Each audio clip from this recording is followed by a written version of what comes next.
première en son genre dans l'Hexagone, la Maison régionale de la mémoire du souvenir français rend hommage aux pages marquantes de notre histoire. À travers des expositions inédites, la Maison du souvenir offre un espace de transmission intergénérationnelle.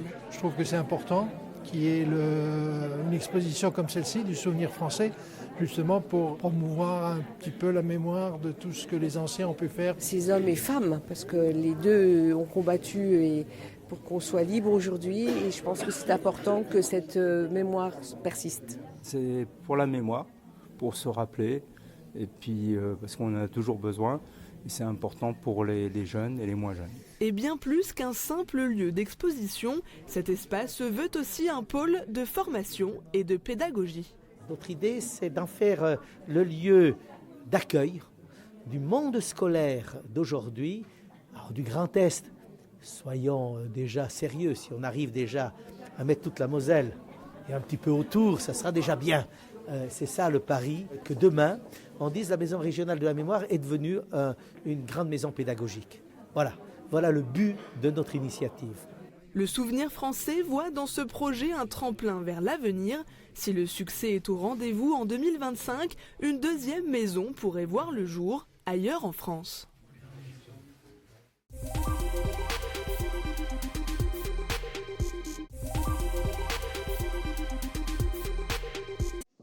Tour à tour, les élèves de la première classe pompiers juniors sont montés sur l'estrade. Chacun a reçu un certificat de participation ainsi que le diplôme de PSC1, le résultat d'une année d'apprentissage pour les collégiens. On apprend les gestes de premier secours, donc là on a eu notre diplôme de PSC1 aujourd'hui. On a appris à faire des massages cardiaques, quoi faire en cas de grosses blessures. Et le but c'est de s'engager et à inciter les gens à le faire parce que c'est quand même une classe où on s'amuse bien, il y a beaucoup de rigolades et on fait beaucoup d'activités. Vu qu'on est dans le même collège, c'est beaucoup plus simple pour se parler, pour apprendre, et vu qu'on peut se voir entre les récréations par exemple, on peut emmener d'autres manuels dans nos sacs de cours pour après, quand on est au collège, réviser et tout ça. Louise et Aélys font partie des 4 élèves de la promotion à avoir intégré l'école des jeunes sapeurs-pompiers, une formation de 4 ans auprès du SDIS de l'Aube pour poursuivre l'aventure. C'est de faire connaître à des jeunes qui ne connaissent pas forcément les jeunes sapeurs-pompiers, au travers du collège, d'une activité autant mémorielle que de sécurité civile, pour potentiellement embrayer sur des jeunes sapeurs-pompiers. Nous avions ici un territoire dans lequel la section de jeunes sapeurs-pompiers a fermé il y a 2 ans, elle était en sommeil, et j'ai esquissé l'ambition qu'elle se relance grâce aux pompiers juniors, objectif atteint, 4 JSP cette année, et peut-être 8 l'année prochaine, et on espère atteindre les 20 en 3-4 ans. Durant la cérémonie, les 13 nouveaux pompiers juniors ont signé la charte d'engagement pour l'année à venir. Ils recevront un enseignement d'une 30aine d'heures, incluant des visites et des formations. Mon papa, il est malheureusement plus là. Et du coup, je voulais reprendre sa descendance qui était pompier, 20 ans. Moi, je voulais m'engager en tant que pompier parce que déjà, ça m'intéressait beaucoup. Et que mon grand-père, son métier de rêve, c'était d'être pompier. Il n'a jamais pu faire à cause de ses parents. Et que moi, je le fasse pour lui, c'est un honneur et ça me fait très plaisir. Cette année, j'espère qu'on va faire sauver des personnes, des mannequins. Par exemple, stopper les hémorragies, et trucs comme ça. Ces élèves-là, théoriquement, on les prend 1 heure par semaine dans leur emploi du temps pour développer l'esprit de citoyenneté. S'ils finissent pas tous jeunes sapeurs-pompiers ou futurs pompiers, qu'ils aient des notions de protection des personnes, protection des biens, protection de l'environnement. À terme, le SDIS de l'Aube espère ouvrir de nouvelles classes pompiers juniors dans d'autres collèges du département.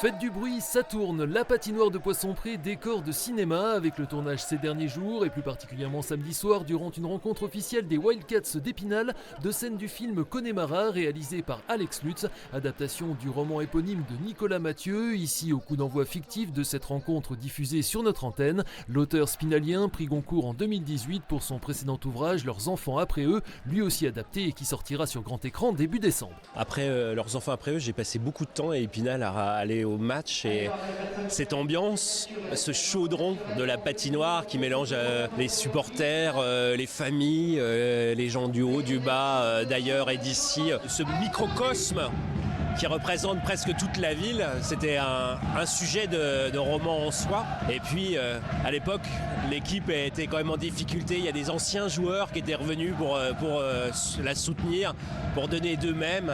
Et c'est une des choses qui a inspiré le bouquin, ouais. Dans ce livre, Christophe Marchal, incarné ici par Bastien Bouillon, on y reviendra, brillant hockeyeur et star local durant ses jeunes années, rechausse les patins approchant la quarantaine pour aider son club en difficulté. Il mène depuis une vie professionnelle pour le moins banale et vit une situation familiale compliquée. Adolescente, Hélène Poirot, jouée par Mélanie Thierry, rêvait de lui avant de quitter les Vosges pour une carrière de cadre supérieur. Il se retrouve 20 ans plus tard pour une seconde chance, mais le rapport de force a bien changé.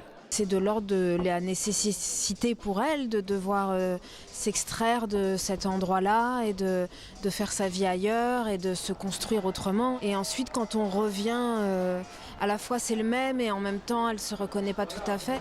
Et il y a ce rapport avec forcément le transfuge de classe qui est propre aussi à Nicolas Mathieu, quoi. La société spinalienne Supermouche Productions avait acheté les droits dès la sortie du livre en 2022. Le tournage de Connemara aura duré 6 semaines avec un budget légèrement supérieur à la moyenne pour un film français, 5 millions d'euros, et a été effectué à 90% à Épinal. De toute façon, le roman l'imposait, donc ça c'était extraordinaire et je dis pas que c'est ça qui m'a motivé, mais en tout cas je me suis dit ça arrive une fois dans une vie d'avoir un auteur vosgien, un réalisateur qui est du Grand Est et qui a des origines aussi dans les Vosges, nous qui sommes producteurs et une action qui se passe à 100% pratiquement à Épinal. Tout était en place, donc naturellement on avait le désir aussi de faire fonctionner la filière dans l'ensemble, ses techniciens, enfin tout le monde autour de ce film-là. Vouant une passion commune au roman de Nicolas Mathieu et après de précédentes collaborations, Emmanuel Georges et Alex Lutz à la réalisation se sont lancés ensemble sur ce projet avec un défi, on y revient, ces séquences bien réelles de hockey sur glace.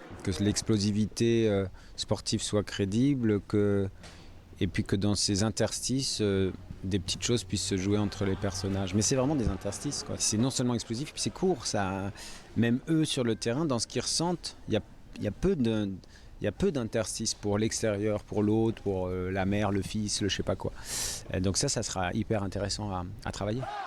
Ce samedi soir, le public a été invité à scander le nom du héros, Christophe Marchal. Certaines scènes ont été doublées, mais au début et à la fin de la rencontre, c'est bien l'acteur principal Bastien Bouillon qui est monté sur la glace parmi les véritables hockeyeurs spinaliens, bien coaché avant cela par l'entraîneur adjoint Nicolas Martin, lui aussi sous pression car jouant son propre rôle dans le film. Franchement, j'avais les jambes qui tremblaient comme si j'étais jamais monté sur la glace.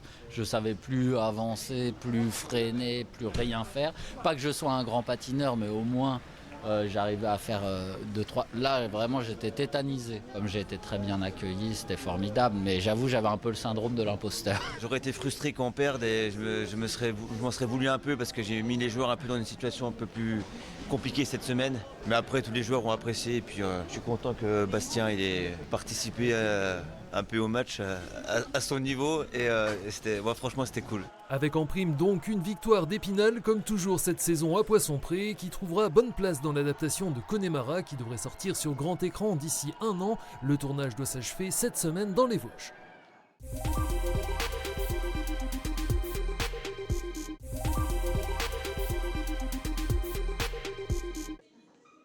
Ici, aucun détail n'est laissé au hasard, par exemple avec ces tenues confectionnées par des jeunes pousses de l'effet Aube. Ce que j'ai fait principalement, c'est du designer floral, donc pas seulement la partie fleuriste, donc tout ce qui est la partie aussi design. Donc travailler principalement avec du tissu comme un couturier en fait, et associer les fleurs avec. La collection, donc, elle est faite sur la base du kimono traditionnel que je vais déconstruire tout simplement, déstructurer et apporter la touche vraiment rock, chic, un peu punk même sur les bords parfois. La coiffure, le maquillage ou encore le parfum ne sont pas laissés de côté. Ça me tenait à cœur, effectivement, de travailler des fragrances qui représenteraient la France, revenir un petit peu aussi à l'ancienne avec des senteurs délicates, remettre une pointe de romantisme. Et il y a le maquillage qui est vraiment depuis 20 ans aussi ce qui m'anime. Ce soir, mon intervention, elle va être pour maquiller un maximum de mannequins pour qu'ils soient jolis, lumineux. En ce qui concerne le maquillage, il s'agit même de tenues à part entière. L'idée c'était de réaliser donc une création un peu haute couture. Donc l'idée c'était de refaire en fait une robe couture en maquillage. Donc premier body painting. Et ensuite j'ai réalisé 2 body painting hommes. Donc Cédric qui représente une statue or et noir et Enzo qui représente un peu la statue grecque or et fleurs en collaboration avec Erwan. L'effet Aube, c'est aussi l'occasion de mettre en avant les artisans d'art sous un nouveau jour. La caractéristique de l'effet Aube, c'est de faire sortir de leur zone de confort des artisans pour qu'ils produisent un vêtement, pour qu'ils puissent défiler dans un défilé de mode. C'est vrai que moi je travaille beaucoup la céramique d'un point de vue design, pour faire des luminaires et tout. Je me suis dit, oh pourquoi pas, tiens, un nouvel exercice. Et puis cet esprit très collaboratif aussi, parce que comme il y a beaucoup de corps de métier, on arrive à travailler ensemble, à s'entraider. 120 mannequins se sont succédés sur scène, certains portaient des pièces totalement originales en bois ou encore en tôle. Alors ce soir, on présente d'une part, nous passionnés d'automobile, donc on a fait un rapport avec les robes et l'automobile. Alors on a fait des robes qui vont défiler. Alors il y a la robe coup de cœur qui a été faite en aluminium. Ensuite il y a la robe Martini. Donc Martini, les voitures qui ont couru, l'écurie Martini. Ensuite il y a la robe Gulf. Et puis ensuite il y a la robe Gordini, donc Gordini, Renault. La famille Beltramelli a également présenté une robe Ferrari. Ce défilé a rassemblé une quinzaine d'artistes et artisans. Après le succès rencontré, le rendez-vous Effet Aube est déjà pris pour l'an prochain.